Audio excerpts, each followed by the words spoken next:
नमस्कार, आप देख रहे हैं के न्यूज। मैं हूं आपके साथ सूरी चौहान। रुक करेंगे स्पीड न्यूज का। उत्तर प्रदेश सरकार वृक्षारोपण अभियान 2024 के तहत पड़ोसी आदेश नेपाल और यूपी के सीमावर्ती राज्यों पर मित्र वन बसाएगी और इसके लिए 35 वन प्रभागों द्वारा स्थानों का चयन कर लिया गया है। उत्तर प्रदेश में पिछले 24 घंटे में जमकर बारिश हुई। कई जिले बाढ़ की जद में। नेपाल से भी छोड़ा गया करीब 5 लाख क्यूसेक का पानी। राप्तिया खतरे के निशान के पार। 50 गांव हुए जलमग्न। मुख्यमंत्री योगी आदित्यनाथ ने अधिकारियों को निर्देशित किया, कहा राहत कार्यों में कोताही न बरतें। बीएसपी ने 5 जिलों में बनाई कमेटियां। बीएसपी सुप्रीमो मायावती ने निर्देश पर यह कमेटी बनाई गई। लखनऊ, रायबरेली, प्रतापगढ़, उन्नाव, प्रयागराज में बनी कमेटी।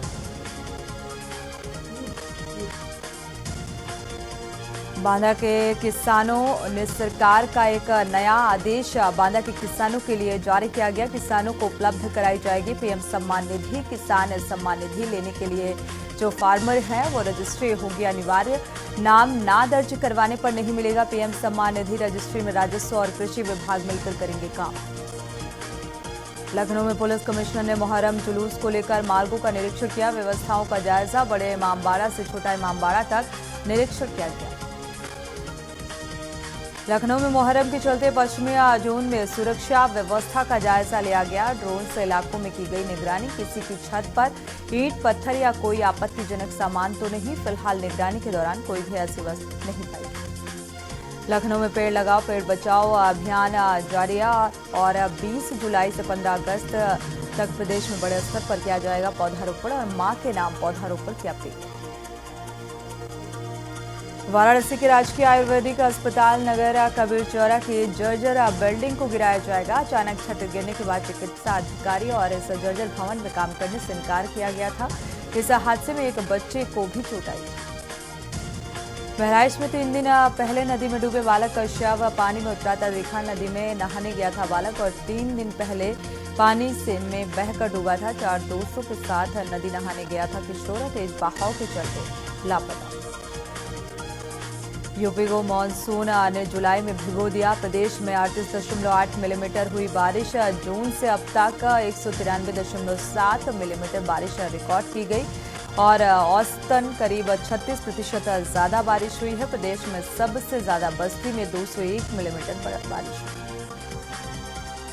वाराणसी नगर निगम कार्यकारिणी के चुनाव के बाद अब निगम के उप सभापति ने चुनाव की प्रक्रिया की शुरुआत की है। नगर निगम ने उप सभापति का चुनाव कार्यक्रम तय कर दिया और 11 जुलाई को नगर निगम कार्यकारिणी की बैठक में संख्या बल के आधार पर चुनाव होगा। आजमगढ़ जिले में भारी बारिश के संकेत मौसम विभाग ने दिए। जिले में 5 दिन से हो रही बारिश से निजात मिली नहीं और मौसम विभाग का दावा है कि आने वाले 24 घंटे में भारी बारिश के आसार। एटा पुलिस महिलाओं और बच्चों की सुरक्षा के लिए ऑपरेशन जागृति फेज 2 चला रही है और इसके तहत साइबर क्राइम और पॉक्सो कानून की जानकारी महिलाओं और बच्चियों को दी जा रही है। गोरखपुर में लगातार हो रही बारिश से घर से निकलना मुश्किल हो गया है। लोग बारिश के चलते घरों में गए। वाराणसी नगर निगम नव विस्तारित इलाकों में विज्ञापन स्थल चुने जाएंगे। इसके लिए सभी जोन में सर्वे का कार्य किया जा रहा है। अधिकारियों का कहना है कि शासन के लिए करीब ये आदेश जारी किया गया कि विज्ञापन स्थलों की संख्या बढ़ाने से राजस्व वृद्धि। वाराणसी में आरामदायक LHB कोच से लैस हुई गरीबी रथ express train Banaras Anand Vihar terminal के बीच चलेगी और पहले दिन रवाना होने पर लोगों ने सेल्फी ली। झांसी में ग्वालियर और मार्ग स्थित महिला पॉलिटेक्निक में विकास कार्य कराने के लिए वन विभाग के 44 पेड़ों को काटने की अनुमति ली गई थी, लेकिन पॉलिटेक्निक प्रबंधन द्वारा 18 अतिरिक्त पेड़ काटे जा रहे थे और शिकायत पर प्रकरण की जांच की जा रही है। मेरठ में माता पिता की झगड़े से परेशान 16 वर्षीय किशोर ने सुसाइड कर लिया। पिता ने झगड़ा कर मायके चली गई थी माता और काफी रिक्वेस्ट करने के बाद भी नहीं आई तो आत्महत्या कर ली। पिता घर पहुंचे तो फंदे पर लटकता मिला किशोर का शव। आजमगढ़ में पुलिस अधीक्षक ने 115 लोगों के मोबाइल बरामद कर उन्हें सौंपे और इन मोबाइल फोनों की कीमत करीब 16 लाख रुपए बताई जा रही है। प्रदेश के सभी 13 मेडिकल कॉलेजों का नेशनल मेडिकल कमीशन ने मान्यता देने से इनकार कर दिया और इसकी वजह कॉलेजों में चिकित्सा शिक्षकों और संसाधनों की कमी है। चिकित्सा शिक्षा विभाग के जबरदस्त फिलहाल इसे झटका कहा जा सकता है, क्योंकि इन कॉलेजों को मान्यता मिलती तो प्रदेश में एक साथ MBBS की 1300 सीटें बढ़ जाती।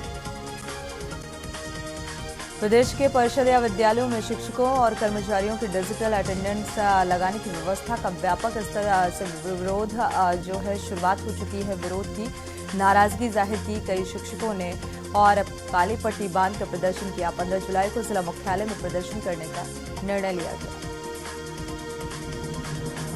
रायबरेली में मानसून पूरी तरह से सक्रिय होने से जिले में लगातार बारिश हो रही है। इस कारण शहर से लेकर गांव तक पानी ही पानी नजर आ रहा है। इससे हर जगह जल भराव हुई। लखनऊ में जमकर हुई बारिश, पूर्वी ठंडी हवाओं के चलते मौसम ठंडा। अधिकतम तापमान 27 डिग्री दर्ज किया गया। दिन का अधिकतम तापमान 32 डिग्री, न्यूनतम तापमान 26 डिग्री रहने की संभावना। रायबरेली में पहली बार हुई जोरदार बारिश ने रेलवे स्टेशन रायबरेली की व्यवस्था की पोल खोलकर रख दी। बारिश से प्लेटफॉर्म पर स्थित टीन शेड में पानी भरा और बारिश बंद होने के बाद भी टीन शेड में पानी गिरता रहा, और जिससे यात्रियों को काफी परेशानियों का सामना करना पड़ा। कई यात्री भीगे। गाजियाबाद में मुख्यमंत्री ग्रीन रोड इंफ्रास्ट्रक्चर डेवलपमेंट के तहत पहले चरण में शहर के 2 सड़कों को मॉडल बनाने का काम जल्द शुरू किया जाएगा और 36 करोड़ रुपए खर्च का अनुमान लगाया जा रहा है, जिसमें से 18.03 करोड़ रुपए नगर निगम को मिल गए। गाजियाबाद में पड़ोसी के पालतू कुत्ते ने 8 साल के बच्चे पर हमला कर उसे बुरी तरह जख्मी कर दिया। हमले के दौरान चिल्लाता रहा, घर की तरफ भागा, लेकिन किसी ने मदद नहीं किया। आरोप है कि कुत्ते के मालिक ने भी उसे छुड़ाने का प्रयास नहीं किया और पुलिस ने मुकदमा दर्ज कर जांच शुरू कर दी। झांसी में हेलीकॉप्टर की सैर करने के लिए राजकीय संग्रहालय में सैलानियों की भीड़ उमड़ी। 327 सैलानियों ने वर्चुअल हेलीकॉप्टर की सैर की, जो अब तक की सबसे अधिक संख्या है। रोजा जंक्शन का मेगा ब्लॉक खत्म होने के बाद प्रयागराज और सहारनपुर वंदे भारत एक्सप्रेस के लिए स्पीड ट्रायल किया जाएगा। अगर सब कुछ सही रहा तो दिवाली से पहले ये ट्रेन का संचालन शुरू हो सकता है। नोएडा के सेक्टर डेल्टा 2 में अज्ञात वाहन ने एक युवती को टक्कर मार दी। इस हादसे में युवती की घटनास्थल पर दर्दनाक मौत। युवती के परिजनों ने वाहन चालक पर कुचलकर हत्या करने का आरोप लगाया। झांसी में झाड़ू लगाते समय टूटे तार की चपेट में आई महिला, करंट से मौत। सूचना पर पहुंची पुलिस ने शव को कब्जे में लेकर पोस्टमार्टम के लिए भेजा है। अलीगढ़ में शिक्षक समय से नहीं खोल रहे स्कूल, अधिकारियों ने जांच के आदेश दिए। स्कूल में लगा दिया ताला, BSC ने जारी किया नोटिस। बरेली से बिहार जाने के लिए श्रमजीवी एक्सप्रेस ट्रेन में एक युवक की अचानक तबीयत खराब हुई। यात्री ने सूचना रेल कंट्रोल रूम को दी और ट्रेन अमेठिया स्टेशन पहुंची तो RPF ने उतारकर अस्पताल पहुंचाया, जहां उसकी मौत हो गई। सीतापुर में लगातार हो रही बारिश बनी आफत। गांव जाने वाले रास्ते जलमग्न, आवागमन बाधित। रास्ता बंद होने से लोगों को निकलना अब दूभर हो गया। जिला प्रशासन ने अभी तक कोई व्यवस्था नहीं की। कानपुर में पानी भरे गड्ढे में टेम्पो पलटने से चालक की मौत। नगर निगम की लापरवाही से टेम्पो चालक की मौत हुई। अफसरों के खिलाफ FIR दर्ज करने की मांग। देश के कई हिस्सों में जमकर बारिश हो रही है। आलम यह है कि कई गांव में बाढ़ जैसे हालात बने हुए हैं। इस स्थिति को देखते हुए सभी स्कूलों को बंद रखने को निर्देशित किया गया है। पीलीभीत में भीषण बारिश बनी आफत। प्रताप डांडी गांव के पास टूटी पुलिया, जिससे दौलतपुर मार्ग का संपर्क टूटा। पुलिया टूटने से बरखेड़ा गजरौला मार्ग बंद और गांव में घुसा पानी। नेपाल से निकलने वाली नारायणी नदी में बढ़ा जलस्तर। नारायणी से 4,40,000 क्यूसेक पानी छोड़ा गया, जिसमें राप्ती और रोहिणी नदी भी खतरे के निशान के करीब। जलस्तर बढ़ने से महाराजगंज में बांधों का जो दबाव है पड़ता हुआ बांधों में नजर आ रहा है। नदियों के जलस्तर में लगातार हो रही वृद्धि। गुना में बारिश से सरयू और घाघरा नदी उफान पर। नेपाल से आए पानी ने बढ़ाया नदियों का जलस्तर। 3.25 लाख क्यूसेक पानी घाघरा में डिस्चार्ज हुआ और 48 घंटे में तेजी से जलस्तर बढ़ने का अनुमान। घाघरा नदी खतरे के निशान से सिर्फ 1 मीटर नीचे। श्रावस्ती में बाढ़ के से तेज बहाव में बहे 2 युवक मछली पालन का काम करते थे। ये दोनों युवक 12 घंटे बीतने पर अभी तक सुराग नहीं लगा। NDRF की टीमें खोजबीन में जुटी। DM SP परिजनों से मिलकर हर संभव मदद का भरोसा दिया।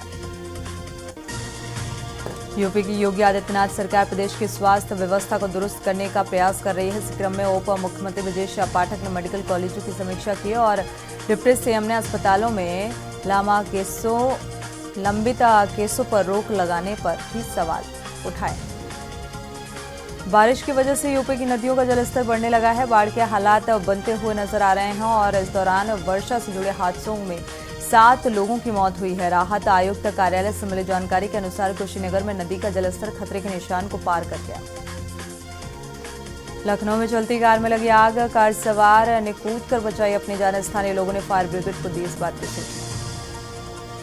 लखनऊ में धरने पर बैठे किसान यूनियन के नेता माल क्षेत्र में कई घंटों तक बिजली के न आने पर नाराज। किसान यूनियन और XCNJESTU पर लगाया लापरवाही का आरोप। रायबरेली में राहुल गांधी के दौरे को लेकर नगरपालिका अध्यक्ष ने ईओ और जिला प्रशासन पर लगाया आरोप। नगरपालिका अध्यक्ष का आरोप कि राहुल गांधी के आगमन को लेकर खुदवाई सड़क और ऐसे रास्ते से राहुल का जो काफिला है वो गुजरेगा। साजिश के तहत ये सड़क खुदवाई गई। कन्नौज के विशनगढ़ थानाध्यक्ष को एसपी ने लाइन हाजिर किया। बीजेपी बूथ अध्यक्ष को पीटने का आरोप और सीओ की जांच के बाद एसपी को लाइन हाजिर किया गया। गोरखपुर में युवक के नाले में डूबकर मौत, ग्रामीणों ने पुलिस को इस बात की सूचना दी और पुलिस और एनडीआरएफ की टीम मौके पर पहुंची। आगरा के पिनाहट में ग्रामीणों के होश तब उड़ गए जब उनकी नजर एक मगरमच्छ पर पड़ी। गांव की गली में इस तरह मगरमच्छ को घूमते देख लोग दहशत में।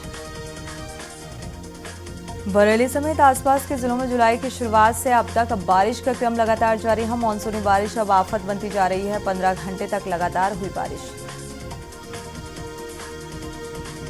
झांसी में बिजली चोरी के कारण महानगर में 10 इलाकों में फॉल्ट और ब्रेकडाउन हुआ। विभाग ने बिजली चोरी करने वालों के खिलाफ अभियान की शुरुआत की और 20 टीमें गठित की। रायबरेली में व्याप्त भ्रष्टाचार के खिलाफ जिला पंचायत अध्यक्ष कोतवाली में धरने पर बैठे और उन्होंने पुलिस पर क्षेत्र में नशे का कारोबार का बढ़ावा देने और कोतवाली प्रभारी पर फरियादियों से अभद्रता करने का आरोप लगाया। इस दौरान उन्होंने कोतवाली प्रभारी को हटाए जाने की भी मांग की। गाजीपुर के गांव में एक ही परिवार के 3 लोगों की हत्या, पति पत्नी और जवान के बेटे की गले रेतकर हत्या की गई और इस हत्या की जानकारी पुलिस को दी गई है और पुलिस बल के साथ मौके पर पुलिस अधीक्षक पहुंचे। पुलिस ने तीनों शवों को पोस्टमार्टम के लिए भेजा। लखनऊ की समिट बिल्डिंग के बाहर मारपीट, नशे में धुत 2 पक्षों में मारपीट हुई। मारपीट में एक युवक को गंभीर चोटें आई और बिल्डिंग में देर रात तक ये कई क्लब चलते रहते हैं। लखनऊ में थाना कृष्णनगर के मोहल्ला प्रेमनगर में मामा की राइफल से मासूम भांजे की मौत। राइफल से खेल रहा था बच्चा और इसी दौरान गोली चल गई जिससे 12 साल के एक मासूम की मौत हो गई। उन्नाव में सिरफिरे बदमाश ने महिला को गोली मार दी। महिला को गोली मारने के बाद आरोपी ने खुद को भी गोली मारी और दर्दनाक मौत दोनों की। 2 अन्य घायल बताए जा रहे हैं। पुलिस बल के साथ एसपी, एसएसपी, सीओ मौके पर। लखनऊ में मामूली कहासुनी पर दबंगों ने युवक को पीटा। लोहे की रॉड, लाठी डंडों से युवक की जमकर पिटाई की गई। लड्डू सुभान ऑफिस और दिलवा कर पिटाई का आरोप लगाया गया और घायल ने परिजनों को फिलहाल 112 की मदद से पुलिस को सूचना दी गई। परिजनों ने सूचित किया, पुलिस जांच में जुटी। लखनऊ में किशोरी की पिटाई करने और छेड़खानी करने वाले आरोपी के अलीगंज पुलिस ने गिरफ्तार किया। Video viral. पुलिस ने पिता और बेटे पर पॉक्सो एक्ट के तहत केस दर्ज किया।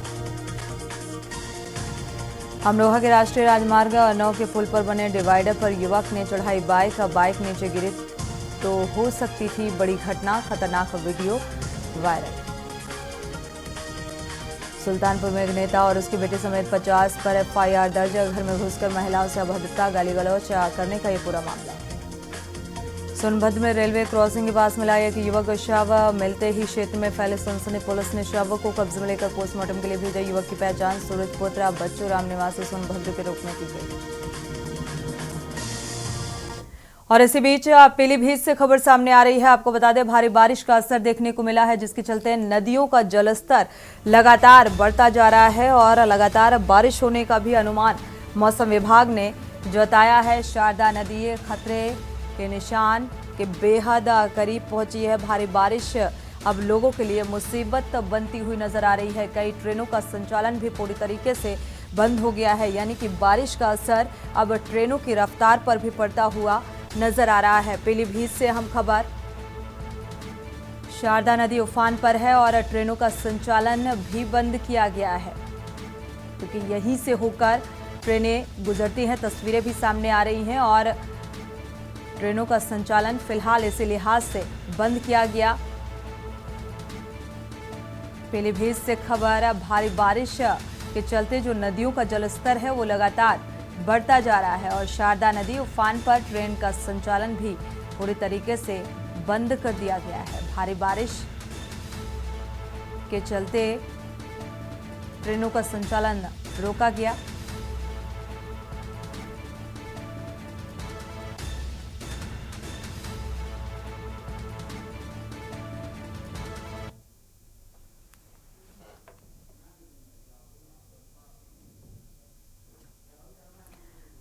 पीलीभीत से संवाददाता राहुल शर्मा इसी खबर पर जुड़े हुए हैं। राहुल, लगातार बारिश का असर अब देखने को मिल रहा है और ट्रेनों की रफ्तार में भी इसका असर, जिसकी वजह से बंद किया गया। जी, आपको बताना चाहेंगे पीलीभीत में जो पीलीभीत जंक्शन से मैलानी में ट्रेन जाती है, उसका संचालन एक से बंद कर दिया गया। ये सोशल मीडिया पर वायरल हो रहा है, जहाँ पर जो रेलवे लाइन की पटरी है वो हवा में झूलती दिखाई दे रही है। पानी का इतना ज्यादा बहाव होने के कारण जो वहाँ की पुलिया तो पानी से तेज रफ्तार से कट गई है। रेलवे के पटरी की लाइनें तो हवा में झूलती नजर आ रही है। बिल्कुल राहुल, जिस तरीके से अब जो ट्रेनों में ब्रेक लगाया गया है तो इसका जाहिर सी बात है जो यात्री हैं वो यात्रा ट्रेन में ये सफर करने वालों को भी ये डिसीजन कहीं ना कहीं इफेक्ट करेगा और लगातार अभी भी जो जलस्तर बढ़ने का अनुमान क्या जताया गया है, ये जलस्तर और बढ़ सकता है? जी, आपको बता रहे हैं पीलीभीत में जलस्तर लगातार बढ़ रहा है, बढ़ने का नाम नहीं ले रहा है। यहाँ पे बाढ़ की स्थिति बहुत ज्यादा बनी हुई है। पीलीभीत क्षेत्र में कई गांव ऐसे हैं जो बाढ़ की चपेट में है। यहाँ पे प्रशासन ने बहुत ज्यादा भी तैयारी कर रखी है, मगर देखने ये बात है कि वहाँ पे जो टीम है वो लगी है, प्रयास कर रही है, गाँव वालों को निकालने की कोशिश भी कर रही है और कुछ गाँव के लोग अभी ऐसी कोई प्रक्रिया सामने नहीं आई कि गाँव के लोग वहाँ पे फंसे हुए हैं। शुक्रिया इस तमाम जानकारी को साझा करने के लिए। फिलहाल पीलीभीत से खबर सामने आ रही है जहां पर अब ट्रेनों की रफ्तार पर भी ब्रेक लगाया गया है। बढ़ते आगे, संभल से खबर सामने आ रही है। आपसी विवाद में चचेरे भाइयों में संघर्ष देखने को मिल रहा है। जमकर लाठी डंडे चले और 6 लोग इस मारपीट में घायल हुए हैं। इलाज के दौरान एक व्यक्ति की मौत भी हो गई है। हालांकि केस भी दर्ज किया गया। राजपुरा थाना के गांव भीकमपुरा जागीर का ये मामला सामने आ रहा है, जहां पर 2 पक्षों में विवाद मारपीट में तब्दील हो गया। तो इलाज के दौरान एक व्यक्ति की मौत हो गई, यानी कि मारपीट इतनी ज्यादा। राजपुरा थाना के गांव भीकमपुरा जागीर का ये मामला सामने आ रहा है। संभल से खबर, आपसी विवाद वजह बताई जा रही है। चचेरे भाइयों के बीच ये विवाद हुआ और मारपीट में तब्दील हो गया। हालांकि प्रशासनिक स्तर पर अब इस पूरे मामले की जांच पड़ताल की जा रही है। रईस सलवी इसी खबर पर जुड़े हुए हैं। रईस, क्या अपडेट है इस मामले को लेकर? देखिए, मैं आपको बिल्कुल बताना चाहूंगा, जनपद संभल के थाना राजपुरा गांव के भीकमपुर जारी का ये पूरा मामला बताया जा रहा है, जहां पर आपसी चचेरे तहरीरों में भाइयों का संघर्ष हो गया था। यहाँ पर लाठी डंडे जमकर चले, खूनी संघर्ष हुआ। इसी दौरान 6 लोग घायल हो गए और घायल के दौरान एक जो व्यक्ति था उसके इलाज के दौरान उसकी मौत भी हो गई है। पुलिस ने मौके पर पहुंचकर मामले को शांत किया है और आगे की कार्रवाई जुट गई है। जी बिल्कुल, दरअसल ये जो आपसी विवाद है, क्या जमीनी विवाद का पूरा मसला, क्या विवाद था? देखिए, उनको बताना चाहूंगा, ये चचेरे तहरे भाई थे। बताया जा रहा है कि जमीनी विवाद पहले से चला आ रहा था। पुलिस ने भी पीछे भी इन लोगों पर कार्रवाई की थी, लेकिन उसके बावजूद भी इन लोगों जो दबंग लोग थे दोनों पार्टी, और इसको लेकर ही जो है दोनों में आपसी विवाद इतना बढ़ गया कि लाठी डंडे और गोलियां भी चलने लगी। उसके दौरान 6 लोग घायल हुए। घायल के दौरान चलिए इसी बात को लेकर ये पूरा विवाद हुआ। शुक्रिया इस तमाम जानकारी को साझा करने के लिए। तो संभल से खबर सामने आ रही है जहां पर यह विवाद मारपीट में तब्दील हुआ और एक शख्स की मौत हो गई। आगरा से अहम खबर सामने आ रही है। भोले बाबा के घर के बाहर धरने पर एक शख्स बैठा हुआ है। तो दरअसल साकार विश्वहरि की गिरफ्तारी के लिए ये शख्स अब धरने पर बैठा है। जब तक गिरफ्तारी नहीं होती तब तक ये धरना प्रदर्शन जारी रहेगा, ये चेतावनी भी दी गई है। साकार विश्वहरि बाबा के घर के बाहर पोस्टर भी लगाए गए शाहगंज क्षेत्र के केदार नगर में भोले बाबा का घर है, जहां पर साकार विश्वहरि के घर के बाहर ये शख्स धरने पर बैठा है और इसकी मांग है कि जब तक गिरफ्तारी नहीं होती तब तक ये धरना प्रदर्शन जारी रहेगा।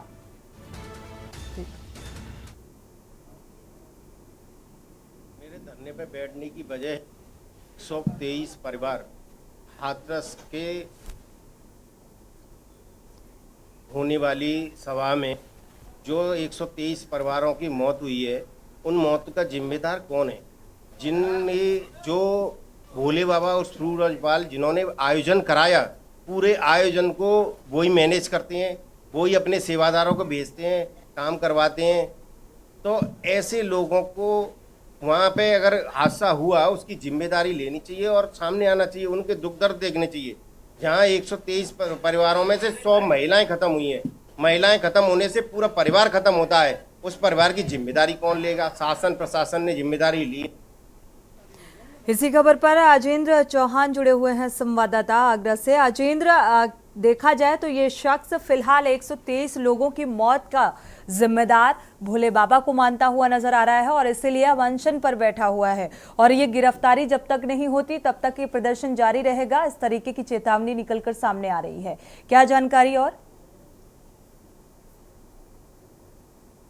जो भगदड़ में 123 लोगों की मौत हुई, उसके बाद ये मामला गरमाया। मैंने न्यूज के माध्यम से तमाम खबरें भी दिखाई हैं कि हादसे में सैकड़ों कई लोग मरे, उसके बावजूद भी इनके अनुयायी वहाँ इनके घर पर आते हैं और उनकी जो कुटिया कही जाती है, जो उनका पहले घर था और अब उसको कुटिया का रूप दिया गया है, वहाँ लोग माथा टेकते हैं। लेकिन आज एक मामला देखने के लिए मिला कि कृष्ण गोपाल उपाध्याय नाम का ये व्यक्ति है और वहाँ अपने साथ पोस्टर लेके आए और उनकी घर की जो दीवार है वहाँ पोस्टर लगा दिए और साफ तौर से कहा, उसमें लिखा है कि आखिर मौत का जिम्मेदार की गिरफ्तारी कब? तो भोले बाबा को इन्होंने मौत का जिम्मेदार बताया है और साफ कहना है कि जब तक गिरफ्तारी नहीं होगी। बिल्कुल अजेंद्र, जो तस्वीरें आ रही हैं वो सवाल भी उठा रही हैं, क्योंकि एक तरफ तो वो अंधभक्त हैं जो अभी भी माथा टेकने के लिए उनके घर पर पहुंच रहे हैं और दूसरी तरफ ये शख्स जो इस बात को लेकर अनशन पर बैठा हुआ है, प्रदर्शन कर रहा है कि इन 123 मौतों का जिम्मेदार है ये बाबा और इसकी गिरफ्तारी होनी चाहिए। हाँ बिल्कुल सोनी, जहाँ एक और दोनों ही पहलू यहाँ देखे जा रहे हैं। जहाँ एक और भोले बाबा की कुटिया कही जाती है तो वहीं भोले बाबा की कुटिया के जो पड़ोसी हैं उनका कहना है कि ऐसा कोई चमत्कार नहीं है, लेकिन वहीं दूसरी ओर हजारों की संख्या में मंगलवार को उनकी कुटिया के बाहर मत्था टेकने के लिए सैकड़ों की संख्या में महिलाएं आती हैं, पुरुष आते हैं। लेकिन अब जिस तरह से ये धरने पर जो व्यक्ति बैठा है और साफ कह रहा है कि जिम्मेदार है और भोले बाबा ही जिम्मेदार हैं, यही सारे आयोजन का इंतजाम करते हैं, सभी सेवकों को यही भेजते हैं। दूसरी ओर कल भी हमने एक खबर दिखाई थी कि एक व्यक्ति अस्पताल में भर्ती है, उन्होंने कहा कि ये चोर का व्यक्ति है, आरोप उन्होंने लगाया कि मेरी बीवी लापता है या मेरी बीवी से जो भी उनका विवाद रहा होगा उसके चलते वो हॉस्पिटल में भर्ती है। तो भोले बाबा के खिलाफ तमाम लोग अब अगर अनुयायी भी हैं तो उनके खिलाफ लोग भी अब सामने आ रहे हैं और जिसकी के चलते आज ये युवक उनके घर के बाहर पोस्टर के साथ बैठा है और मांग की है कि गिरफ्तारी तक मैं। बिल्कुल अजेंद्र, शुक्रिया इस तमाम जानकारी को साझा करने के लिए। तो फिलहाल एक तरफ इस पूरे घटनाक्रम, इस हादसे को लेकर जांच पड़ताल भी की जा रही है, दूसरी तरफ ये शख्स अब गिरफ्तारी की मांग को लेकर धरने पर बैठा हुआ है। बढ़ते आगे, लखनऊ से अहम खबर सामने आ रही है। विवाहिता को प्रताड़ित करने का मामला सामने आ रहा है। पिता ने ससुराल वालों पर गंभीर आरोप लगाए हैं और दहेज के लिए प्रताड़ित करने का आरोप लगाया है। दरिंदगी की पार की सारी हदें, तो बेल्ट सरिया से विवाहिता की पिटाई की गई। यह आरोप, दहेज के लिए इस विवाहिता को पीटा गया और मारपीट की गई। तो पीड़िता को फिलहाल अस्पताल में भर्ती कराया गया है। पिता ने पुत्री को अस्पताल में भर्ती कराया। 20 लाख की डिमांड की जा रही थी जो कि पूरी नहीं हो पाई। इसी खबर पर पवन तिवारी संवाददाता जुड़े हुए हैं। पवन, क्या अपडेट है इस मामले को लेकर?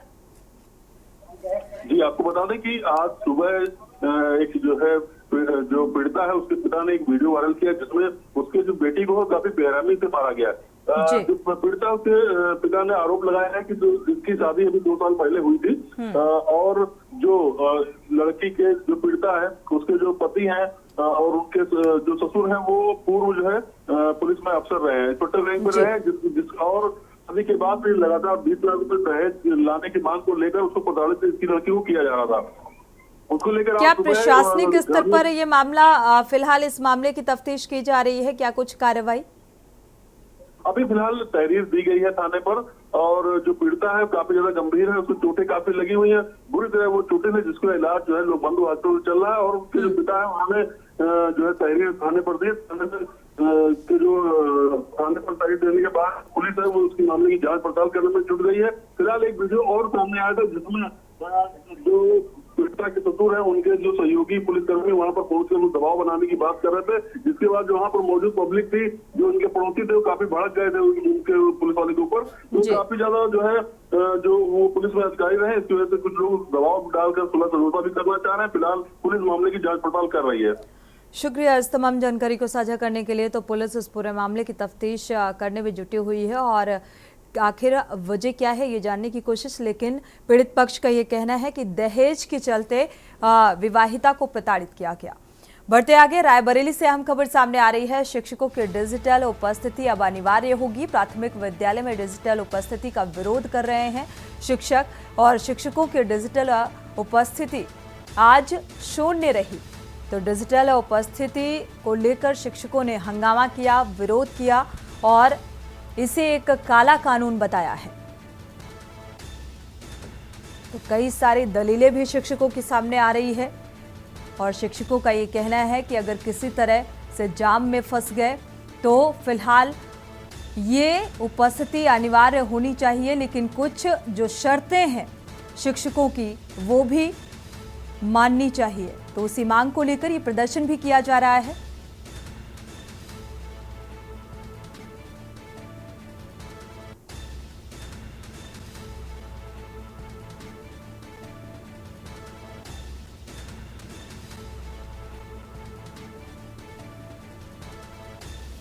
प्राथमिक विद्यालय के जो शिक्षक हैं अब उनकी स्थिति उपस्थिति जो है वो फिलहाल अनिवार्य होगी, यानी कि डिजिटल उपस्थिति होगी। और इसी को लेकर अब शिक्षक जो हैं वो विरोध दर्ज कराते हुए नजर आ रहे हैं, यानी कि इसे एक काला कानून भी बताया है। और आज अगर देखा जाए पहले ही दिन जो शिक्षकों की उपस्थिति रही वो शून्य रही, यानी कि वो रोज की तरह जैसे आते थे वैसे ही आए, यानी कि डिजिटल ऑनलाइन उपस्थिति दर्ज नहीं की गई। केशवानंद इसी खबर पर जुड़े हुए हैं। केशवानंद, अगर देखा जाए रायबरेली में जो प्राथमिक विद्यालय हैं यहाँ पर जो टीचर्स हैं, शिक्षक हैं, उनकी उपस्थिति शून्य नजर आई। बिल्कुल, देखिए आपको बता दें रायबरेली के जो शिक्षकों हैं उन्होंने डिजिटल उपस्थिति को लेकर के विरोध प्रदर्शन किया और विरोध को लेकर के डिजिटल उपस्थिति नहीं जलाई, जिसको लेकर के रायबरेली में आज अगर टीचरों की उपस्थिति की बात की जाए तो 0 रही है। तो लगातार रायबरेली में भी डिजिटल उपस्थिति का विरोध चल रहा है और उसको लेकर के रायबरेली में उपस्थिति आज 0 देखने को मिली है। जी केशवानंद, विरोध क्यों?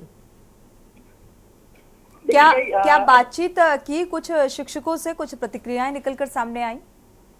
लेकिन शिक्षकों की माने तो डिजिटल उपस्थिति में कई प्रकार के लोगों को समस्या होती, समय पर कई दिक्कतें आ रही, जैसे सोशल मीडिया पर कई दिनों से फोटो भी वायरल हो रही शिक्षकों की, कि वहां तक पहुंचने में काफी लंबा समय लग जाता है। इस प्रकार कई समस्याएं टीचरों की माने तो हो रही है, जिसके चलते डिजिटल उपस्थिति में वो पहुंच नहीं पा रहे हैं, जिससे वो अनुपस्थित हो जा रहे हैं। इसको लेकर के बिल्कुल एक तय समय में पहुंच न पाने को लेकर फिलहाल ये विरोध जताया जा रहा है। शुक्रिया इस तमाम जानकारी को साझा करने के लिए। हालांकि डिजिटल जो उपस्थिति है वो अनिवार्य कर दी गई है और इसी को लेकर अब विरोध।